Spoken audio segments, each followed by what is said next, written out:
Gak ada jalan lain, selain harus menghadapi semua, walau nyali sudah ada di batas bawah. Harus tetap menjalankan tugas dan menyelesaikan pekerjaan, di tengah cekam hantu di dalam kantor, biasanya jam 5 atau paling lambat jam 6 sore aku sudah di jalan pulang, tapi hari ini jam 9 malam masih di kantor. Memang sih, memasuki akhir bulan kantorku semakin tinggi aktivitasnya. Lot pekerjaan semakin tinggi, bukan hanya untuk rekan-rekan sales dan pemasaran saja, tapi nyaris semua divisi, termasuk aku. Aku Hermila, staf administrasi di salah satu perusahaan properti. Sudah hampir 3 tahun bekerja di sini, perusahaan yang berkantor di salah satu gedung di Jalan Sudirman, Jakarta Selatan. Sebagai staf admin, aku juga bertugas menerima laporan hasil penjualan dari personil sales dan pemasaran, lalu membuat laporannya, harian, mingguan, dan bulanan. Nah, mendekati akhir bulan, biasanya rekan-rekan sales dan pemasaran bekerja dengan menginjak pedal gas dalam-dalam karena target pencapaian dihitung dalam 1 bulan, mereka pontang-panting mengejar target, apalagi kalau masih belum tercapai. Itulah salah satu alasan kenapa aku harus pulang malam di akhir bulan, tanggal 30 atau 31 dapat dipastikan aku akan pulang larut. Mil, gue ada pameran nih, tutup jam 9, lo jangan pulang dulu ya. Kalimat itu biasanya yang jadi senjata rekan sales untuk merayu aku supaya mau menunggu mereka selesai pameran. Karena penjualan hari itu harus diinput hari itu juga agar masuk performa bulan berjalan, bulan yang besok harinya sudah berganti. Ya sudah, aku sih sudah terbiasa dengan situasi seperti ini, akan menunggu mereka jualan sampai titik darah penghabisan, meminjam istilah mereka, hehe. Seperti yang kubilang tadi, akhir bulan selalu pulang malam, dan sering kali juga aku menjadi orang terakhir yang meninggalkan kantor. Kantorku menghuni 3 lantai, 7, 8, dan 16, aku di lantai 8, sales dan marketing di lantai 7, sedangkan para bos memiliki ruangannya masing-masing di lantai 16. Sering kali aku harus naik turun ke lantai 7 dan 16 karena ada keperluan. Paling ramai ya di lantai 7, di situ banyak banget personelnya, dari manajer pemasaran sampai staf dan salesnya, paling ramai. Lantai 8 agak lebih sepi, karena penghuninya juga lebih sedikit dari lantai 7. Selain itu kami di lantai 8 kebanyakan job desk-nya administrasi dan keuangan, lebih banyak dia mengerjakan pekerjaan masing-masing. Nah, lantai 16 ini yang paling sepi, karena isinya para petinggi perusahaan yang kebanyakan mobilitasnya sangat tinggi, jadi sering gak ada di ruangannya, karena itulah lantai 16 ini lebih sering sepi. Walaupun di lantai 16 ini ada 3 ruang meeting yang akan ramai apabila sedang digunakan oleh divisi sales dan marketing, tapi ya tetap saja, selebihnya sepi. Pada jam kerja, hampir di setiap lantai ada security-nya, biasanya Pak Security duduk di depan lift atau di mejanya yang bersebelahan dengan meja resepsionis. Tapi ya itu tadi, security masing-masing lantai hanya pada jam kerja, paling lama mereka standby sampai jam 7 atau jam 8, lebih dari itu hanya security gedung yang berjaga, di lobi lantai dasar.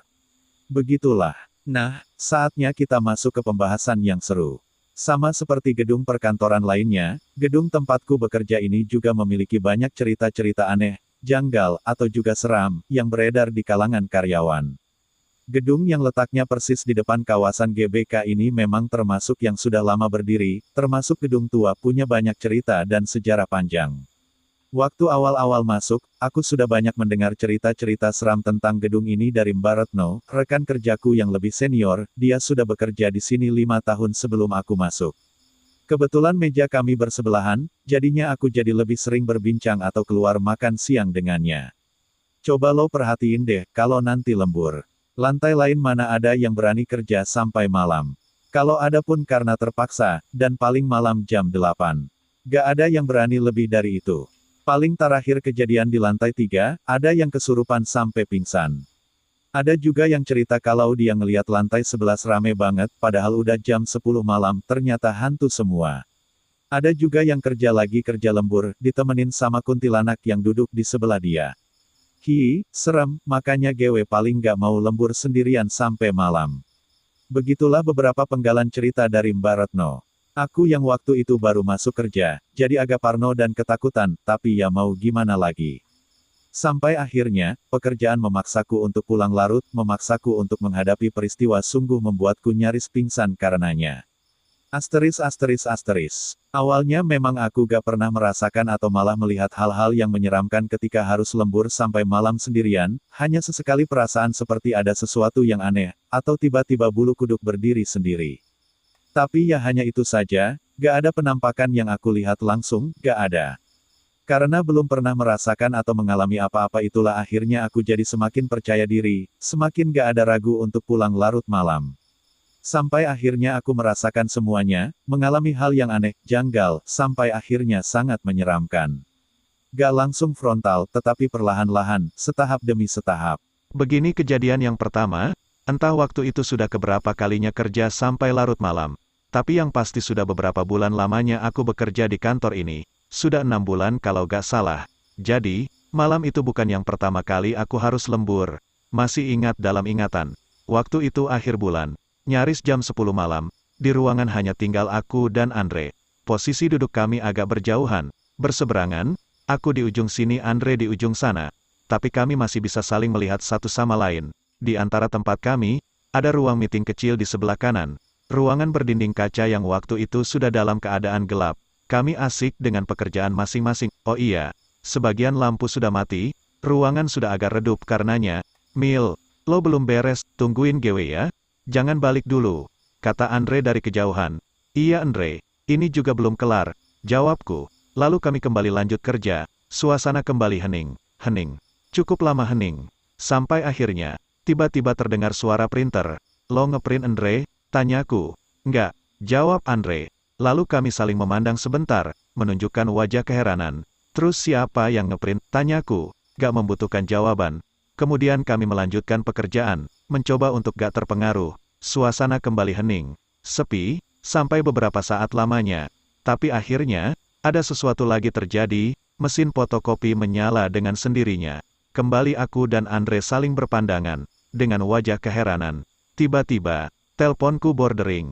Ketika aku lihat layarnya muncul nomor X Andre. Buruan selesain Mil, udah aneh nih ruangan, penghuninya mulai rese. Kata Andre di ujung telepon sebelah sana, sambil agak berbisik. Ah mungkin lagi error kali printer sama mesin fotokopinya Andre. Udah gak kenapa-kenapa. Ini gue lagi nanggung nih, belum kelar. Jawabku coba menenangkan Andre, dan coba menenangkan aku juga sih sebenarnya. Ya udah, tapi gue bentar lagi kelar nih. Kata Andre lagi. Ya udah, lo duluan aja deh. Jawabku. Lalu kami sama-sama menutup telepon. Kemudian suasana kembali hening, dan sepi. Tapi hanya beberapa saat lamanya, sampai ada sesuatu lagi yang terjadi.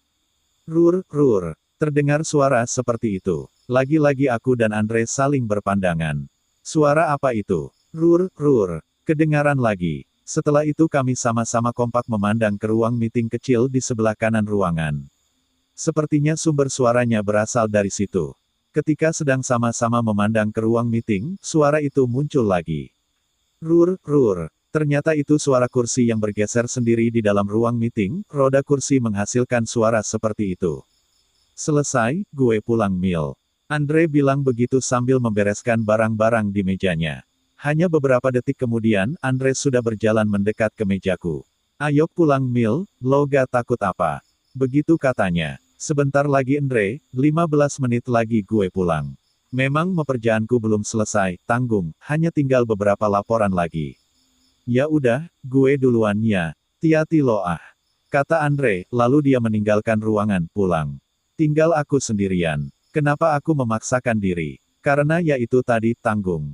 Waktu sudah di jam 10 lewat, aku kembali melanjutkan membuat laporan.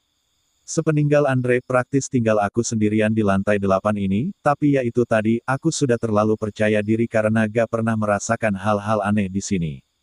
Ruangan sangat sepi, suara yang terdengar hanya ketikan jemari tanganku di atas keyboard komputer, selain itu gak ada suara lagi. Tapi gak lama, berikutnya mulai muncul suara-suara lainnya. Ada suara samar tapi terdengar, sayup-sayup tapi ada. Aku merasa kalau ada orang yang sedang berbincang di luar, di lorong depan dekat meja resepsionis. Mencoba untuk menajamkan pendengaran, tapi tiba-tiba suara itu menghilang. Paling Pak Security.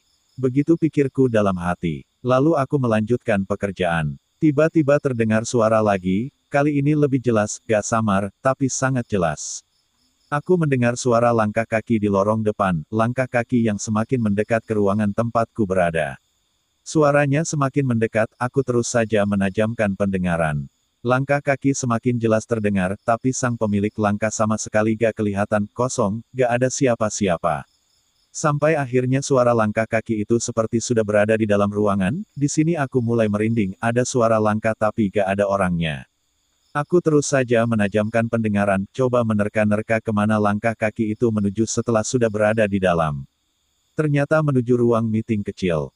Ketakutanku semakin memuncak, suara kaki tak bertuan semakin terdengar jelas, masuk ke dalam ruang meeting. Setelah sepertinya sudah benar-benar berada di dalam, suara langkah kaki berhenti dan menghilang. Kembali hening seperti semula. Aku yang sejak tadi diam memperhatikan, pelan-pelan mulai membereskan barang-barang, berniat untuk meninggalkan ruangan. Takut. Tapi beberapa detik kemudian ada yang terjadi lagi. Rur, rur. Kembali terdengar suara kursi yang bergeser, sontak aku langsung memandang ke ruang meeting. Benar, aku melihat kalau ada kursi yang bergerak berpindah tempat dengan sendirinya. Rur, rur. Rur, rur. Aku langsung berdiri dan lari keluar ruangan, gak berani melihat ke belakang. Lalu masuk lift turun ke lobi pulang. Itulah pertama kali aku merasakan keganjilan di kantor, kejadian berikutnya akan lebih gila lagi. Asteris. Beberapa bulan setelahnya kejadian itu, kembali aku harus pulang malam. Waktu itu akhir bulan, harus menyelesaikan semua laporan yang memang sudah jadi tugasku, termasuk menunggu rekan-rekan sales selesai berjualan di pameran. Di lantai 8 ini kami memiliki musala sendiri, jadi gak perlu harus ke basement kalau ingin sholat. Musala letaknya di paling ujung, berlawanan dengan meja tempat kerjaku berada, ujung ke ujung jadinya, aku di ujung barat, musala di ujung timur, kira-kira seperti itu. Jadi kalau mau ke musala, aku harus berjalan cukup jauh, keluar masuk 2 ruangan besar, melewati lorong panjang, lewat depan meja resepsionis dan security juga, di waktu salat maghrib, musala masih banyak orang, masih banyak karyawan yang sholat di musala. Situasinya sangat berbeda ketika aku hendak salat Isya, sudah sepi, sangat sepi malah, karena memang aku juga salat agak terlambat, nyaris jam 9 malam. Ruangan besar tempat aku berada pun sudah nyaris kosong, hanya tinggal Reni dan Andre, mereka masih kelihatan bekerja di mejanya, di ujung ruangan. Hai, aku sholat dulu ya. Aku menyapa mereka ketika hendak menuju musala. Oke Mil, jawab mereka. Seperti ku bilang tadi, untuk menuju musala cukup jauh harus melangkah. Pertama dituju adalah pintu keluar ruangan, setelah itu belok ke kiri, gak jauh dari situ akan sampai di depan meja resepsionis dan security, di depan lift. Setelah itu aku masuk ke ruangan besar lagi, ruangan besar yang sudah kosong melompong, ruangan ini biasanya diisi oleh beberapa sales manajer dan staf-stafnya, di ujung ruangan inilah musala berada. Benar kan, musala sudah sangat sepi, hanya ada aku seorang diri. Setelah berwudu, aku langsung sholat, sendirian. Sendirian. Iya, harusnya sendirian. Tapi, nantinya perasaanku gak bilang demikian. Aku sholat di tengah musala sebelah kiri, pintu masuknya ada di belakang sebelah kanan. Mulailah aku sholat. Awalnya semua berjalan normal, gak ada apa-apa. Nah, ketika masuk ke rakaat ketiga, ketika sedang dalam posisi sujud yang pertama, aku merasa seperti ada orang masuk, aku merasakannya. Ternyata benar, setelah bangkit dan duduk di antara 2 sujud aku melihat ada seseorang lelaki yang sedang mendirikan salat. Dia berdiri di pojok kanan depan, mengenakan pakaian seperti karyawan pada umumnya, kemeja putih celana panjang, hanya sebentar aku melihatnya dari ujung mata, karena berikutnya aku harus sujud lagi. Nah, ketika bangun dari sujud kedua inilah ada keanehan terjadi. Laki-laki itu hilang, gak ada lagi di tempatnya. Kemana tuh orang? Aku gak tahu. Ya sudah, masih tanpa beban aku terus melanjutkan sholat sambil berusaha untuk khusyuk. Pada rakaat terakhir, lagi-lagi ada kejadian aneh, kali ini sudah menjurus seram, ketika aku bangkit dari posisi ruku. Kaget, jantungku seperti berhenti seketika, ketika sudah berdiri dari ruku. Dari sudut mata, aku melihat lelaki itu lagi, dia tiba-tiba muncul lagi, kali ini posisinya duduk bersila bersandar ke dinding, menghadap ke arahku. Sangat terlihat jelas kalau wajahnya sedang menghadap aku, matanya memperhatikanku. Jarak kami cukup dekat, aku masih bisa menangkap semuanya walaupun dari ujung mata. Masih berusaha untuk tetap khusyuk, aku melanjutkan salat yang sebentar lagi selesai. Ketika sedang duduk di antara dua sujud, sosok itu masih ada, lebih menyeramkan malah karena kali ini dia memperhatikanku sambil tersenyum. Setelah itu, di sujud terakhir, aku menyelipkan doa kepadanya, semoga sosok menyeramkan ini cepat-cepat pergi. Alhamdulillah, doaku dikabulkan, ketika bangkit dari sujud dia sudah gak ada lagi. Setelah selesai, aku sempatkan untuk membaca doa dan berzikir sebentar. Selesai. Belum. Ketika aku hendak meninggalkan musala, ada kejadian lagi. Di depan musala ada lorong panjang, ke sebelah kiri ada ruang meeting besar, lalu buntu, gak ada jalan lain. Ke kanan menuju ruangan besar yang aku ceritakan di awal tadi, menuju pintu keluar juga. Nah, ketika sedang berada di depan musala memakai sepatu, aku menoleh ke ujung lorong sebelah kanan, karena ada yang menarik perhatian. Ternyata, ada seseorang sedang berdiri di ujung lorong, di depan ruang meeting. Lorong sudah dalam keadaan gelap, hanya mengandalkan lampu dari dalam musala dan ruang besar di belakangku. Tapi walaupun gelap, aku masih bisa melihat sosok itu, seorang laki-laki yang perawakan dan pakaiannya persis sama dengan sosok yang ada di dalam musala tadi. Dia berdiri diam menghadapku, berdiri di ujung lorong. Kali ini aku langsung balik badan dan pergi dari situ, gak berani menoleh ke belakang, lari menuju pintu keluar, ketakutan. Setelah sudah di luar ruangan, aku melihat ada satu security gedung yang kebetulan sedang patroli. Ada apa mbak? Kok ngos-ngosan? Tanya dia. Bisa periksa ke dalam gak pak? Ada laki-laki gak saya kenal ada di dalam situ. Kataku. Lalu Pak Security langsung bergegas masuk, aku memperhatikan dari luar, gak berani untuk ikut masuk. Gak ada siapa-siapa mbak kosong.